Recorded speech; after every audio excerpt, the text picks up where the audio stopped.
we do that. I haven't like got to those travel plans. Hey friends, welcome back to Thrive and Align Healing Podcast. We have a special guest this week, Karen Ellis. Is that how you say your last name? It is, yeah. Yes. Um, and I met Karen through a program that I was in, and she gave me some really amazing coaching. Started following her on Instagram, and I saw that she was launching a new podcast that sounded really interesting and really in aligned with how Carmen and I kind of see the world and navigate the world. And so I asked Karen if she wanted to come on here, have a discussion about the nervous system and the work she does, and talk about her new podcast. And this is just going to be an amazing discussion because Karen, I read your bio. And you and I are very aligned in terms of who we like to help, how we like to help people. So just tell the humans what you do. Yeah.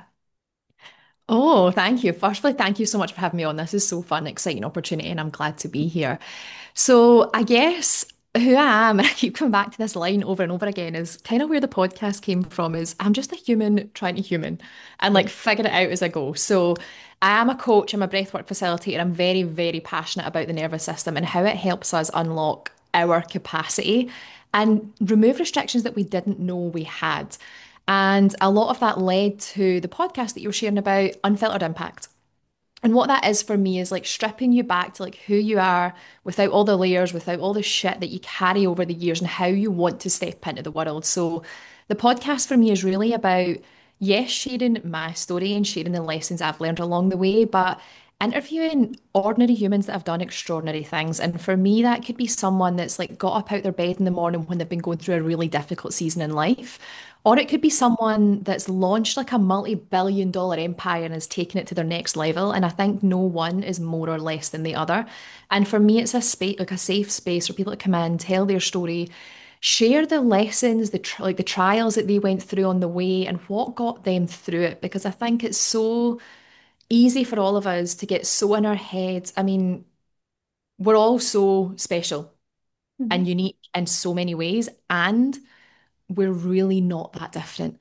A lot of the root, and in my work over the past 4 or 5 years as a coach, the things that get in people's way are fundamentally the same underneath. And there's the different stories and paths and blocks that they come up against, but the root of it all is really the same. And for me, that's what the podcast is about. It's a platform to share those stories, to allow people to hear themselves and other people's and see their way through, see the next level, and understand that the struggles that we face are normal. They're part of the process and they're going to come up again and again. Someone shared with me years ago this saying, another level, another devil. And Mhm. it really, really stuck with me, especially in my own growth journey. I had, done all the inner work, had conquered it, and I'd been through like the first few rounds of therapy, and I thought I was invincible. And then when that level up comes and it gets really fucking hard again and it gets really crunchy, and you're like, why does this not feel great? Why does this not feel like it did 6 months ago? Why do I not feel bulletproof right now? And it was just me going another level and Mhm. going through all the same lessons and all the same ways and just learning new tools and techniques to get me through. Yeah, I love that. I noticed in my journey, I just want to relate to that because we are both older than you. For the people that are listening to this, I have so much resistance around that. Like my brain is so wired to no, we will reach the place where we have solved all the problems, you're completely Mm. healed, and then it's good. And like, even though intellectually I understand that, it's not. And I used to be, I don't know if you're familiar with Brooke Castillo. She owned the life coach school. No. Yeah. So Brooke was my first coach, and people have heard me talk about her all the time. She was making like $56 million a year, right? And that was the first time I'd ever been around a woman that was making like so much money, right? And I was just like starry-eyed, and I had her on this pedestal. And I remember Brooke telling me, she's like, look, Kim. Like she calls it the 50-50 of life. Like it's 50% good and it's 50% shitty. She's like, when I hit my first million, 50-50.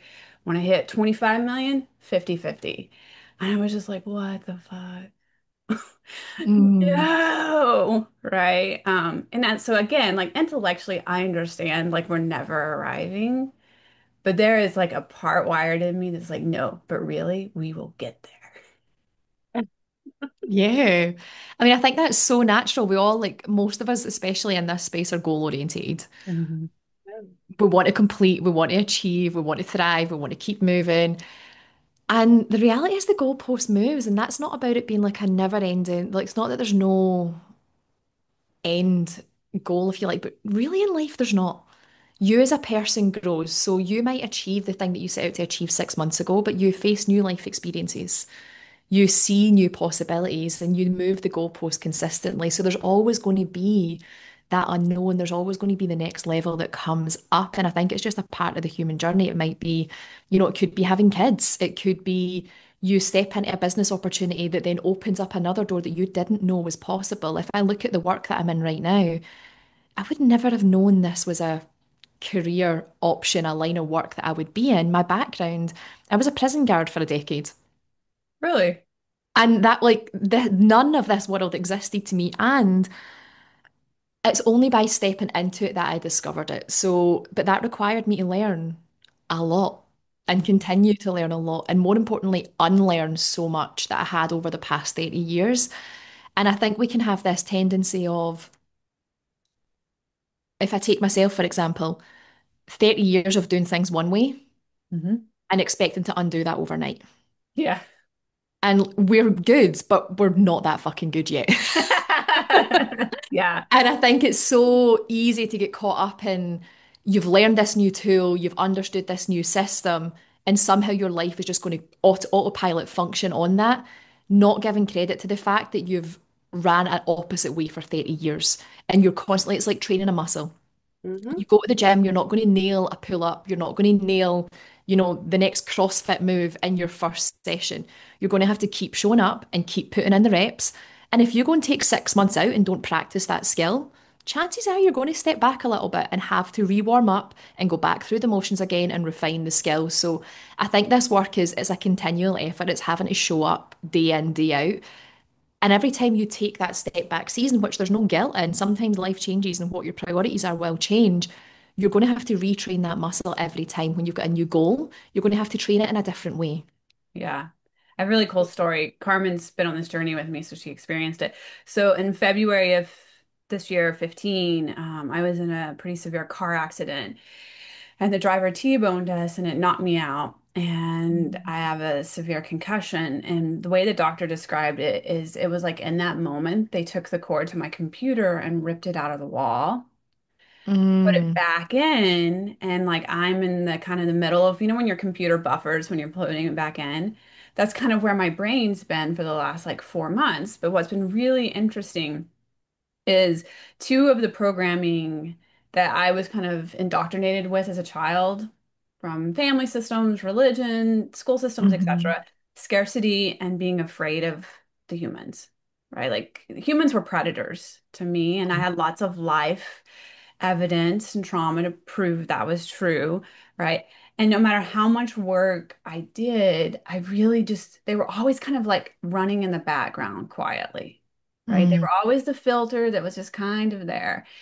And after the car accident, I was telling Carmen, like, that corrupted files, those corrupted files never re-uploaded. But what did re-upload was all the work that I've spent the last like 10 years doing in this through therapy, through the coaching world, right? Like all this programming that I'm trying to reprogram my brain with, that was the first thing to re-upload. It's mm. just fascinating. Like when we talk about reps, right? Like, and if I leave, Yeah. I've been on a CrossFit for a few years, but I know I can go back and not do the same weight, but I can still do power cleans. Like it's Yeah. still the muscle memory. And it's like, it's fascinating that just like our brain is also the same in that, right? And like, Yeah, and that's like you say, such a testament to the reps that you've put in over the last decade. That's what you've constantly been rewiring in your brain and your body and creating that lived experience. So that is your core memory now, and that's not been overnight. And I think that's really important for people to hear that it's not about never having setbacks. It's not about never having any kind of regression, but it's about continuing to show up and trusting that that'll compound over time. And you might still have those moments where you go back slightly into old patterns, but you're shortening the gap yes. between landing in that and moving forward. And I think it can be so easy if you don't put in the reps and it's not something you do consistently, you'll throw yourself 10 steps back and not know how to get one step forward. Whereas now you have that map, you have that ingrained not only in your mind, but you're ingraining it in your nervous system. Mhm. And this is a huge part for me, was one of the biggest shifts was understanding my nervous system and how that compounds. And to your point with your accident, trauma, whether it's physical or psychological, something that you've experienced, it has the same effect on your nervous system. Your body doesn't know the difference between like a blunt force impact and a severely emotionally traumatic experience, and it causes restriction within the body. And a lot of the work that I do now is helping people unravel that just to take them back to baseline. And Mhm. it's not about a lot of my journey in the healing space, and I have no criticism on either, all of it served such a huge part for me, was all about really softening in and understanding the past and dissecting it all. And but what I found is the more time that I spent in that space, while it served so much and gave me an understanding and a blueprint of me and how I function and what I do, the more time I spent exploring in that space, the more I was wiring myself to identify with those stories. Yeah. And the more I was concreting in my nervous system, this is your story. This is your path. You're the person that has this struggle, that has this pattern, that has this. And for me, the practice over the past, particularly the past 6 months, has been a huge change for me, has been rewiring for the opposite, focusing on where I want to go. And I think, you know, that fake it till you make it phrase? Mhm. I actually get that more than ever now. And it's not necessarily, it's not about going out and pretending to be someone you're not or showing up in a way that feels inauthentic, but it's about taking action towards where you want to be and who you want to be when you might not quite feel ready yet. And like taking actions that don't necessarily feel fully aligned with the past version of you, but understanding that's not where you want to be. And that can feel really crunchy and it can feel really difficult. And one of the best ways to move forward in that is by creating safety in your body. Mhm. And for me, I have a tendency to brain my way through absolutely everything and anything. And it is that catapult motion. You have so much momentum, you leap forward and then you come back again. And for me, what I've understood over the last few years with this, especially with the nervous system work, is the safer I feel in my body, the more capacity I have to leap forward. Mhm. And that's why I got into breathwork in the first place in my own journey. Learning as a facilitator actually came about because I had this resistance, this block, this thing that I kept coming up against, and I knew all the things. I knew the actions I wanted to take. I understood my patterns, I understood my behaviors, I understood the way I was getting in my own way, but I was still doing it anyway. And Mhm. it seemed to be me, for me, when I dropped into a really amazing breathwork session, all of that disappeared. And I Mhm. didn't really understand why none of it mattered in the moment. But then I would go back out into the world and try and, take all that forward. And something still wasn't quite landing. But what I was doing at the time was breathwork once a month or once every 3 or 4 months and having these huge, big, explosive experiences and not being able to integrate them and carry them day to day. What I wasn't doing was the reps, the day in, the day out. And when I say that, I'm not recommending someone does a 1 hour transformational breathwork session every single day in life. That's not reasonable. But what that done was bring me back to baseline, bring me back into my body in the moment. And there's so many ways people can do that. It does not have to be breath work. It's a tool that I love and I totally recommend everyone does dip into and utilize in different ways, whether that's through an intense ceremonial experience or it's 3 minutes of breath before you jump on an important call. But there's so many other ways you can do that. And for me, the last 4 or 5 years of my life have been this big magical ball of absolute chaos. I've lived out of a suitcase for most of it. I've traveled a lot. I've massively pushed myself professionally. All of that was threat to my nervous system. Mhm. It's growth, it's opportunity, it's expansion, and my body doesn't recognize it as anything other than threat. Mhm. So what I had to work on was creating that consistent safety. And that came through regulating my nervous system in different ways. It came through recently landing in a home base that feels really, really good, that feels like a constant, that feels like an anchor.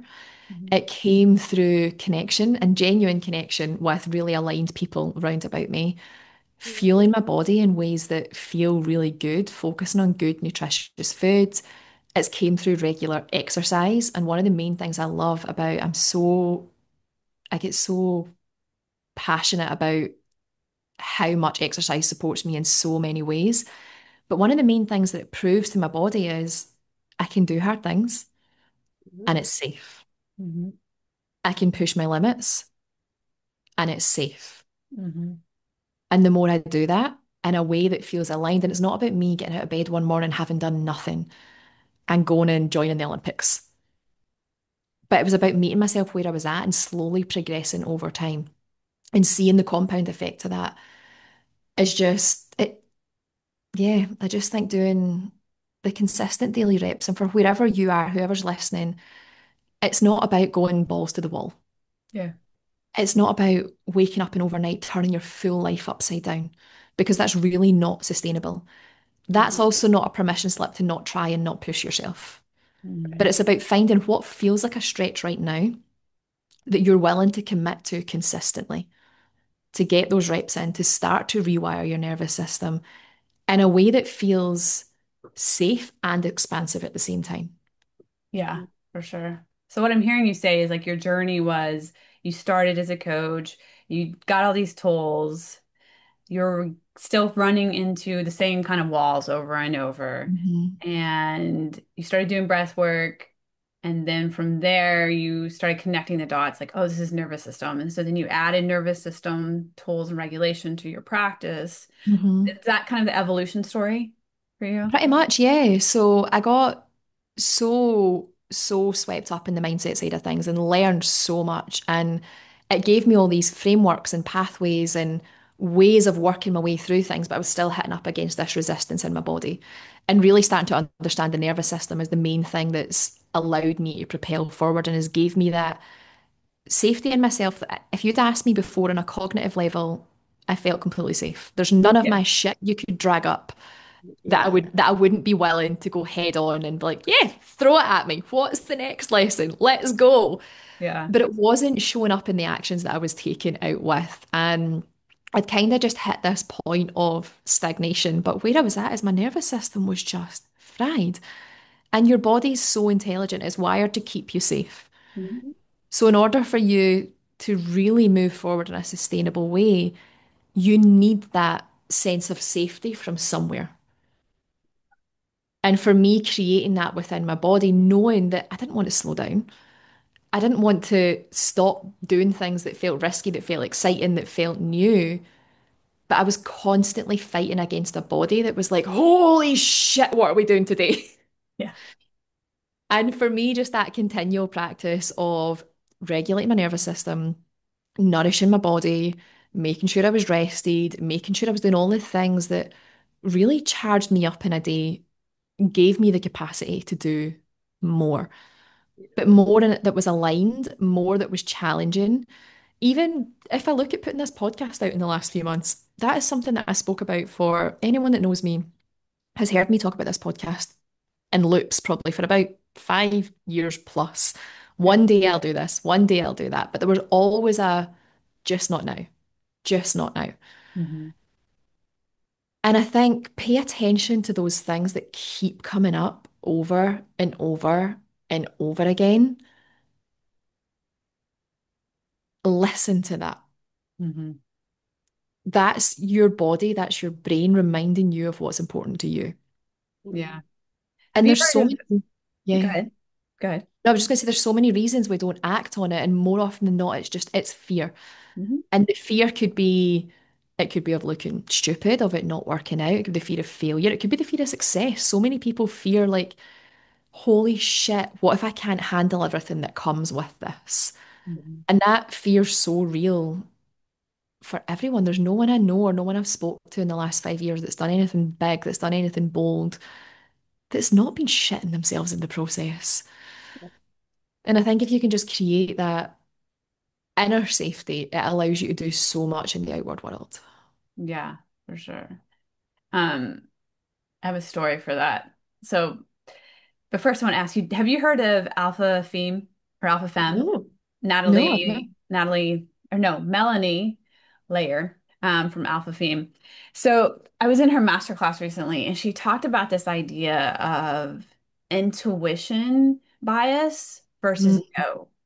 So no sometimes in our body is like no, and you feel the fear, right? mm, And what's calling to us is our intuition's wanting us to do this, but we're afraid. So we're saying no. So we're bumping up against that edge. And what's calling is for us to pull courage in, Mm. right? Versus an intuition bias where it just like the no feels no, right? It's like this quiet, like, no, I don't even know why it's a no. It's just a no. And so the quote that she said is either you can face the fear or you can feel the fear. And we mm. face the fear when it's a no out of fear, right? Because that's what our intuition is calling us to do, or it's just a no. And that's our intuition, and we just listen to it, and that's the intuition bias. So I loved that idea. I think there's so much in that as well between like trusting your no, and there's a difference. And for me, I feel this in my body when there's a difference. There's if someone puts an opportunity or a something out to me and the no is emotionally charged, the no is like a nope, absolutely not. Oh, or there's like activity within that. I'm like, oh, there's something in that for me. Hmm. That's probably fear that's driving that. There's probably something in like I wouldn't have the emotionally charged reaction if Mhm. it didn't mean anything to me. Hmm. But if someone invites you, just example, do you want to go to this concert on Friday night? And you're like, no. And Right. there's no up, there's no down. But if someone's like, do you want to go out on stage and speak about this thing you're really passionate about? And you're like, no. Like there's such a difference in the sensation in your body. And I think learning to listen to that. And I mean, on the same example, on a professional side, someone could ask me, do I want to go out and speak on this stage about this thing that I'm really passionate about? And if I have that like nope reaction, I'm like, oh, that's something I probably need to do. Yeah. On the other side, someone could say, do you want to go and deliver a talk at this workshop that's pick random topic completely unaligned with something I actually believe in? I'm like, no, thanks, but no. And there Hmm. would be no emotional charge behind it. I think learning to listen to that in your body and understanding when there's like a full visceral reaction, that's some underlying fear that's driving that. The Yeah. fear might be valid, but there's an underlying fear that's driving it. And being able to discern between what's you getting in your own way what's just not for you because people will drive their own agenda. They'll drive their own, just naturally by human behavior. People will come at you with things, they'll challenge you to do things that just don't really feel like you. Yeah. The ones that don't matter, I'll go in one ear and out the other. And the ones that you can just straight up know have no visceral impact on your body. Yeah. Yeah, for sure. Yeah. Carmen. I love your explanation, your journey. I think it's a beautiful representation of what we call neuroplasticity, Mhm. right? How much flexibility and growth that we have in our nervous system, in our Yeah. brain, in our body, right? Yeah. And when you pay attention to that, I love, yeah, how you kind of explained that it's not just recognizing what that physical reaction is, right? But leaning into it, into us in the sense of like, okay, here's my next little hurdle, right? Like here's the Mhm. thing that my mind and my body's telling me that I need to work on a little bit more in order to move forward or to like, get to that next goalpost. I think that's so important because we have a tendency to like have some of these when we're like driven and high achieving, right? We have a tendency to like ignore some of those things and then ignore some of those things in the background that we don't recognize like how much it's holding us back. And when you take the time to nourish it, right, to nurture it, to realign right, with our nervous system and to regulate it on a regular basis as part of our just daily routine, right? It starts to melt that underlying um noise, if you will, right, that often gets in our way when we are trying to move forward with achieving a goal or whatever's next on our plate. And so Yeah, I think what most of us don't understand about our nervous system is more often than not, we're working from, well, we have 100% capacity at any one time. Yeah. More often than not, a good chunk of that capacity is focused on survival. Mm. Now, your nervous system's wired for survival. Hmm. It's wired to keep you safe, it's wired to keep you alive, and thank God it does that. Because we'd be screwed if it didn't. Right. But it's over years of experience of, and it doesn't necessarily, when I talk about trauma, trauma's not always dark. Trauma's not always something that's inherently negative. Going to the gym is trauma on your body. Hmm. That exertion on your muscle is trauma on your nervous system. It causes contraction, it causes restriction. And if you don't do the work to soothe that and to unravel it, you're constantly working at reduced capacity. And if you imagine, for example, you've got 100% capacity at any one time, the more unresolved stress in your body, unresolved stress in your nervous system, say that's taking up 50% of your capacity right now. The more you can work to regulate that and move that sort of, and I know that this is not on camera actually, but I'm like doing this visually right now, like moving the slider up and down. But you're operating with 50% survival and 50% to do everything else. Yeah. If you can work on that regulation to help your body understand that it doesn't need to be surviving and it can start actually thriving, you can reduce that survival percentage down to say 10%. Even if you reduced it down to 40%, imagine what you could then do with that extra 10. So for me, a lot of it's about expansion and it's about widening your window of tolerance for whatever it is that you want to take on in life. And that's going to be different for everyone. Everyone's version of growth, everyone's version of what they want to do, if they imagine having unlimited capacity, what everyone wants to do with that is going to be totally unique to them. Hmm. But it's about just taking the kink out of the hose, if you like. If you imagine water coming through a hose and you've got restrictions throughout that, as you start to loosen them, the water can flow freer and your body's exactly the same. So yeah, I Yeah. think it's so important whenever whether you're looking to get out of a hole that you've been in for the last decade, or you're actually feeling like me, really fucking good right now, and you just want to keep moving and keep getting on to your next level, it's important to consistently be working with those kinks in the hose, loosening it up and letting everything flow. And the more we stress our body day in, day out, the more important that becomes. So for me, the nervous system regulation side it's not solely about getting yourself out of a rut or getting yourself out of a cave. It's about working with your body to fuel constant expansion. Yeah. Mhm. That's interesting. Are you into the manifestation world? Loosely, so I wouldn't say I'm an expert. I love it, I believe in it, and it's not something I'm going to claim to deeply understand. It's still a learning progress for Okay. me. Yeah, that same. So I wonder if we love Dispenza, Joe Dispenza. My God, that man is magic. He is. Have you been to his retreat? I've not, no, but I've read one of his books and done a few of his meditations, and they are so powerful. He does this walking meditation. It's like a 75-minute stepping into your kind of next chapter. It is wild. So Karen, you powerful. have to go to his retreat. We went in November. It is Oh, life-changing. did you do the 5 day one? The like It's intense. 7 days, right? Wow. 7? Yeah. Yeah. You That's have a to do lot. it. It's not like it's amazing. Okay, Anyway, wait, you said it's life changing. Tell me what it it is changed. life-changing. So I tend to be I came out of organized religion, so that like makes me pretty skeptical when it comes to the woo world, right? I just don't ever want Hmm. to like step back into a system that I feel like in the end feels like I li lied to me, right? Hmm.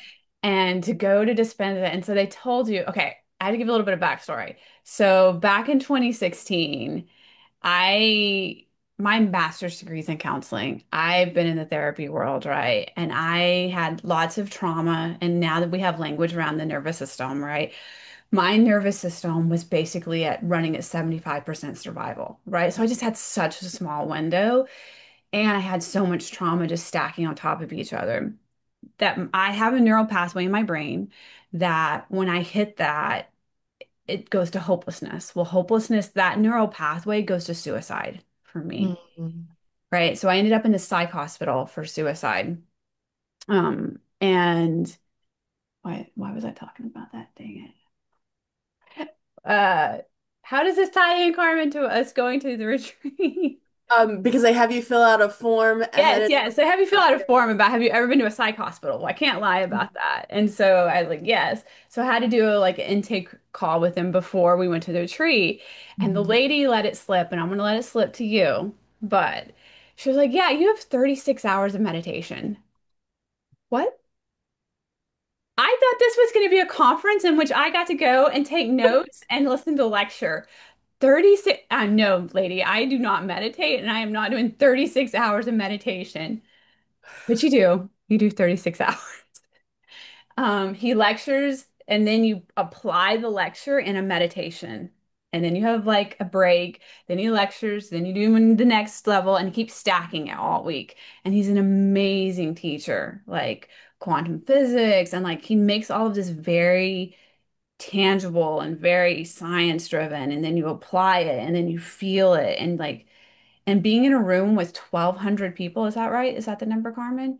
Yeah. 1,200 people that are all meditating at the same time at like this elevated frequency, and you can feel the energy in the room. And he has scientific instruments that are measuring the frequency in the room.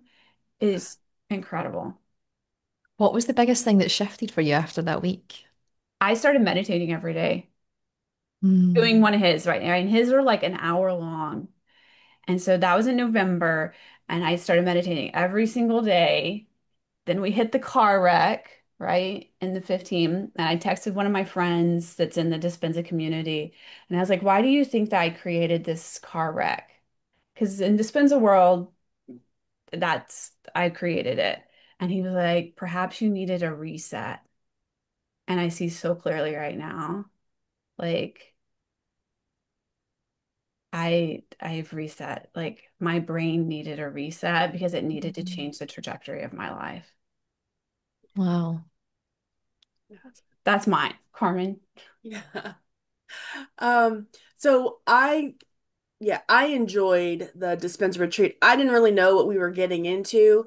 I was very familiar with Dispenza's work, and with quantum physics. I've done a lot of like research and homework around that, and very familiar with like the nervous system and our brain and like our brain patterns, right? Our alpha, theta, delta waves, mostly around like the sleep, in the sleep research world. But I was familiar with those things. And I had a meditative practice going into the retreat, but Dispenza's meditations take it to a whole nother level. Um, his this the his meditations, so they're not like they are guided, but they're not like visual meditations, right? It's pulling and like creating the separation between our mind and our body and recognizing, right, like how much control we have over our future, right? And that Mhm. we create that reality in our world every day, whether we yeah, and we have that choice on a regular basis. And so it's like kind of empowering you and giving you that I guess in a sense that permission, but like the tools to actually do that and create whatever it is you desire. And it was very, they say that it's life changing, and it's one of those things like it's hard to recognize or understand until you actually experience it. And then you're like, oh, yeah, this is why, this is why, people describe it that way. Yeah. I think it's because It's, he gives so much science and then you like actually practice it, right? You're creating, because our brain is hesitant to create new neural pathways that it doesn't have a lot of evidence for, right? Because in your reticular activating system, like it needs, you have to believe it for your reticular activating system, right? To find the evidence to affirm that and create those strong neural pathways. Well, you're doing it. He's teaching it. You're doing it. You're experiencing. So you're creating neural pathways faster. And also, like the foundation I'm figuring out of his meditations is you're hacking into the subconscious because you're Mhm. going into this meditative state where you're in alpha brain waves, but you're still conscious. Well, that's the gateway to the subconscious. And so yeah. you're in there consciously tinkering around in the subconscious, finding these belief patterns that you can kind of like twist and unwind and intentionally plant in new belief patterns. Yeah. Yeah, I think visualization can be huge for that as well. And there's so many different ways to do it, but it's why most athletes have like strict visualization practices of like kicking the ball and it landing exactly where they want it to land in the net and, making that throw and they repeat it over and over and over again because, like you say, that they don't have evidence for it until it's done in like the physical realm, but you can create that in your mind and rehearse it over and over again. You can bring it to life before it happens. And the whole science of visualization is something again, I'm going to not claim to be an expert in, but just makes so much sense. And it's about doing the reps. And I'm going to butcher his name here, Roger Bannister in the 4 Minute Mile. Hmm. But like, that's such an amazing example of that was deemed impossible. Hmm. And he visualized this in his mind over and over again and broke it. And the minute he done it externally, Hmm. so did the next person. So did Yeah. the next person because they saw the possibility. And that's what a lot of Joe's work's rooted in. It's about creating it in your mind so that you can create it in the external world. And that might sound as woo-woo as you like, but it works. Yeah, and there's science to back it, right? There's Yeah. neuroscience to back it that like talking about the reticular activating system, right? And the subconscious and like then you see your reticular activating system is not allowing you to see possibilities and opportunities that you don't believe that you can be available for. They're there, Hmm. but your RAS is not letting you see it, right? So how I was tying all this in, I promise I didn't just go on a rabbit trail because I'm sure you're like, where is this lady going? You were I talking love a rabbit trail. about the hose and the kink in the hose and Yeah. allowing the hose to widen to expand, right? The expansion of yourself, the expansion of the tolerance, widening the window. And where my mind was going, I was like, oh, I wonder if that's why sometimes we can't manifest the things that we want, is because our nervous system has some kinks in it that won't allow us to expand into Yep. that safety to expand into that energy. That's where I was heading to with that conversation. Yeah, I think manifestation's not as easy as just saying, I'm going to have this thing. I'm going to do this thing. Like, you also need to be taking action towards it. And it's Yeah. the clarity on the goal and where you want to go and owning your vision is part of it, but actually taking action towards it's another thing. And if you constantly feel under threat and you constantly feel restriction in your body, even as you say the thing, if you're whatever the goal is or the thing that you're trying to manifest, if you're saying that, but on the inside being like, oh, you're like teaching your body not to act and not to move towards it. So I do think that regulate to elevate is like the phrase that comes up for me every time. And that elevation might be, again, you're in a really difficult season. You want to get out your bed in the morning and that feels like a mountain. Elevation might be you want to take your business to the next level. You want to, I don't know, ask this guy out on a date that you've thought about for months on end. And it's about bringing yourself to that point of regulation that allows you to expand, that Mhm. stops you being stuck in that survival, that shutdown where you're closed off to everything. If you think about the way the human body works, I mean, your body's not designed to create when it's focused on survival. And a Right. great example of this is one of the leading causes of infertility is stress. Mhm. And the reason for that is your body in the moment is so wired for survival. If you're stressed and there's so much restriction on your nervous system, your body's intelligent. Mhm. At that point, it's like, well, actually, we need to focus on keeping this human alive. And there's a lot going on in here, and we need to put all our energy into this because we're in constant danger. Yeah. Mhm. This is not a safe environment to create something, Mhm. to grow something else. And whether that's another human inside you or another project that you want to take on, your body works in the same way. And Mhm. it's about bringing in that point of safety. And that could be, it's not, you're not going to remove stress from your life, but you need to increase your capacity as you go, widen the window, as you say, to allow you to take on more, to expand more. Mhm. Yeah. Yeah. I love that. Carmen can like attest to like from the physiological side, like what goes on, like why, like when you're stressed, right? Like why you can't create a baby and produce a baby. And like I just love like how it's all just like it's not magical, but it's so mind-blowing on how the human body works and like how intelligent it is. It's also so simple and just makes complete sense. And I think Yeah. we can really overcomplicate it. And we can really get into the science and the woo and the everything behind it all. But it's really, really simple. We're wired for survival. Yeah. And if Yeah. we feel like we're under any threat in any way, shape, or form, our body's going to work overtime to make us feel safe. Hmm. Yeah. If we can work overtime in the opposite direction and make it feel safe, it can take its foot off the gas and we can go forward in another direction. Hmm. Yeah. It's almost like it's this two like um divergent paths. It's either we're functioning in survival or we've done enough work and to protect to support our nervous system that we allow to function in creativity.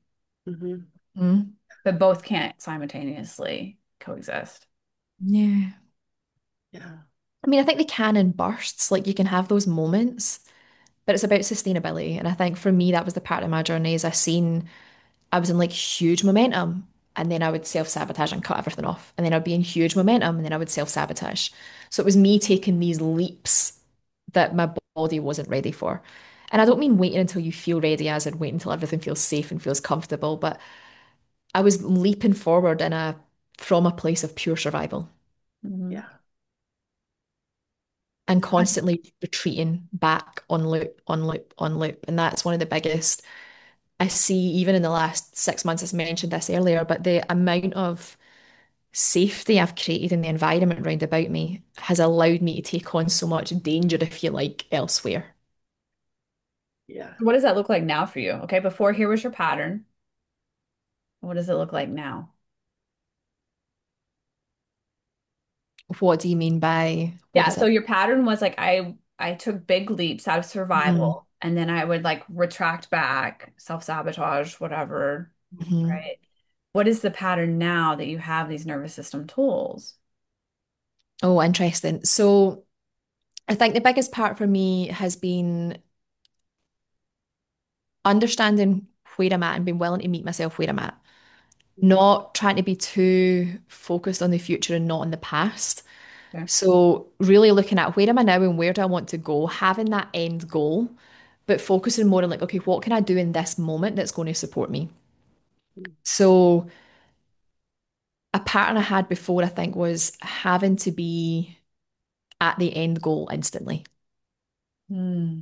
So that would be the going balls to the wall, the going way too fast for what my body could handle, and then feeling that retraction, feeling the threat, and pulling myself way back. So for me now, it's about staying in momentum, but small, consistent daily steps, and it not having to be about changing your whole life overnight. And it's amazing how quickly that compounds. And an example of this that was really relevant to me at the beginning of this year, my energy was so low. I was so sluggish. I was so mentally just foggy and drained and fatigued and burnt out. And there was a lot of things that were out of alignment for me at the time that were contributing to that. But the main thing was, when you get that way that you kind of feel like shit, so you veto doing anything that'll make you feel good. Hmm. And you're like, I know how I can make this worse. I'm going to eat shit. I'm not going to move my body. I'm going to have a glass of wine tonight. Probably not going to go to the gym. I'm going to maybe stay up late and scroll on Instagram. And I'm going to just do all of the things that are going to compound making this 10 times worse. And the only other option in your head is flipping your full life upside down and becoming this athlete with a perfect diet and all the best daily practices. And for me, the shift to get out of that is like, do you know what? Small daily steps, literally. So for me, I set myself this target of 10,000 steps a day, which for anyone that knows me, I'm a very active person. That seems really easy.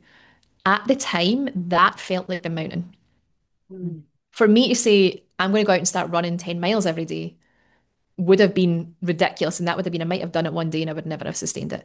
So it's about setting in those reps that you can be consistent with. So for me, like, okay, 10,000 steps a day. And the narrative in my head was, I'm too exhausted for this. I don't have the energy for this. Where am I going to find the time for that? I don't have the hours in the day to do this. Like this just there's no point. Like what even a walk's not really going to do much, is it? I'm still going to feel blah.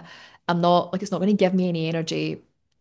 But I know how quickly those things compound. Mhm. And I knew that was the first step, while it might have felt insignificant. There's a past version of me that would have been embarrassed to admit that was my mountain at the time, Mm, and that was the thing that I had to focus on. Whereas now I'm at that point of like, no, actually, I know it's the foundations. I know it's the basics. When you're really in the mud and you're really that's the things that matter and that's the things that are going to shift. It's not about making a huge transformation. So for me, the 10,000 steps, if you'd spoke to me for the first few months of January, or the first few weeks, sorry, of January, holy shit, getting that done in a day was a mental battle. mm, By the end of the month, my energy was night and day. mm, And it was just one, I think the reward of showing up and doing it anyway. mm, On the days that I didn't feel like it, there were so many tantrums had, but proving to yourself that you will show up for yourself and building that muscle of trust that you'll do the thing, you'll show up, you'll follow through. And then also just movement feels really fucking good. And it doesn't have to be complex, it doesn't have to be extreme.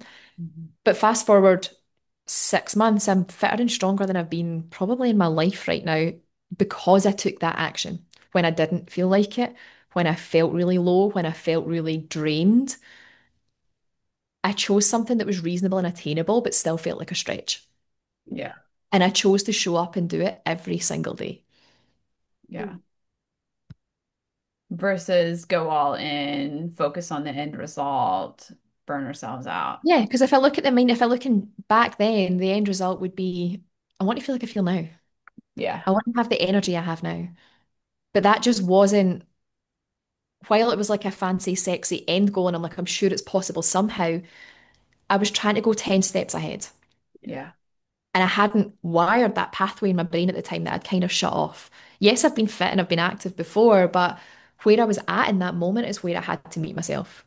hmm, And I still had to make progress. I still had to step forward, but I couldn't jump from, oh my God, getting 1,000 steps in a day feels really difficult to right now doing 2 workouts a day, energy higher than ever. Like that was so unattainable to move forward. And I think when you're setting goals for anything, it's not about not having big, ambitious goals, but it's about breaking them down. Mhm. What is reasonable momentum you can make right, steps that you can take right now that you can actually stick with and be consistent. yeah, And trust that that'll compound. Have that blind trust that if I show up for myself in this way now, I'm going to look back in 6 months and be like, wait, that was hard. Really? I'm doing this now. Yeah. yeah, yeah. I think that's really hard to do though when you're in fight or flight. Like for me, that was so hard. Like I would set these big ambitious goals, like ridiculous, right? Like start a business and be like, in 2 years we'll be hitting $10 million, Mhm. right?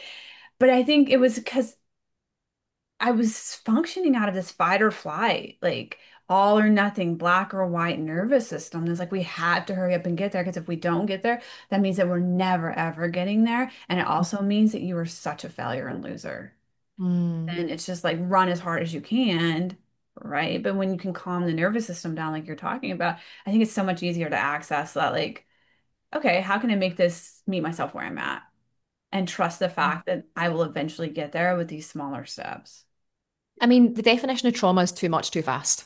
Hmm. To go from where you might have been at that point to I'm going to have a $10 million business in 2 years, not possible, but for your body and your nervous system to comprehend is like, whoa, this is this huge fucking mountain. How am I going to get there? Yeah. And it's like focusing on the path in front of you. More often than not, when you set out on a journey, you get on a plane, you can't see where you're going to land. You know where you're going, but you can't see where you're going to land and you can't see what you're going to pass along the way. You need to go on that journey. Hmm. And I think it's really, really important wherever you are, for anyone listening that's in this, they have the big ambitious goal, have the goal. Yeah. Have the goal, but don't be too focused on the outcome. Be more focused on where you are and what the next sustainable step is that you can take. And consistency is going to pay off over time Yeah. more than any sexy, ambitious, wild dream you've got in your head. Yeah. No, yeah, absolutely. Like it just became a distraction and evidence, right, of like all the lack of belief in myself that I had over the last 4 years, right? Like it just that was the goal, but I didn't have the capacity or the window or the, yeah, either one of those Yeah, I think meet to even yourself make where it you're happen. at. step forward and trust that you'll start to see what's on the path along the way, and you'll see opportunities that you can't see from the start line. Right. They don't exist in your mind, and you don't know where it's going to lead. And if I even look at, my journey over the last few months, and if I look at the podcast, I got to a day, I was like, I'm sick of talking about this thing that I'm going to do. I have no plan for this, but fuck it, I'm just doing it now. Like I'm at the point I had, but prior to that, Yeah. I had done the work. I had created the safety. I felt in a really good place and I felt in a really good energy. So this was a bit of a, I don't know, I'm just going to do it and see how it works out because I created that in my system and I had the capacity to do that at the time. And since I've started it, the opportunities that have opened up from it, I'm like, wow, I wouldn't have told you in like a month ago that this existed in my world, that this was possible. And like, and it almost is like this fire, like literally the kink comes out the hose and the hose goes, whoosh, and like everything just starts coming at you. But it's so hard to see that until you start. And every step along the way, new opportunities are going to come up. Yeah. You need to take the self responsibility to say yes to the ones that feel aligned and feel exciting, or say yes to the ones that are like, holy shit, no, that's scary. That gets to come. You still have to take responsibility for taking the action. It's not that opportunity will just throw itself at you and everything will happen. I think that's a bit wishy-washy. Like you still need to be the person in the driver's seat. Right. But trust that if you're in that shutdown, you're not in action, you're not in any movement right now, it's normal that you can't see any opportunity, that you can't see any path, that you can't see any way because you're not walking down the path. Yeah. Yeah. Yeah. This has been a great conversation, Karen. Yeah. Thank you. Thank you. It's been fun. Carmen, do you have anything? I love how, yeah, your description when you're taking those steps on a regular basis, right? You're showing up for yourself, you're solidifying that neural pathway Yeah. that this is accomplishable, right? Like you're creating that evidence that it can be done and it's showing up in your body. And so I love that because that's what leads to our growth, right? That's what leads to that elevation. Um, And so honestly, allow it to be simple, like trust in the compound effect. Allow it to be simple. That getting out of bed and doing 1,000 steps there, whatever the thing is for you, but doing the small baby steps, doing that consistently every single day, that becomes really easy really quickly. yeah, Then Mhm. the next level unlocks, then the next level unlocks. And what the thing is you commit to doing is going to grow as you grow. What's hard is going to grow as you grow. But trusting in the compound effect. And like if you can have the discipline to show up now and do your version of the mountain, mhm, trust that where you'll be in 6 months' time is exponentially beyond that. yeah, Yeah. Such amazing. I mean, that's gold nuggets. If people aren't writing that down, you're missing out. Yes. Yes. Okay, Karen, tell people where they can find you at, where they can find your podcast, where they can find if they want to work with you, all the things. Where do they find you? I'll put it in the show notes. Oh, amazing. Thank you. So you can find me on Instagram at I am Karen Ellis, and you can find my podcast on Spotify. It is Unfiltered Impact. I love it. Yes, and we will link that in the show notes. Thank you so much for your thank Thank time. you you. for having me. Yeah, it's been an amazing conversation. Yeah. Yeah, cool. All right, guys, we'll see you guys next week.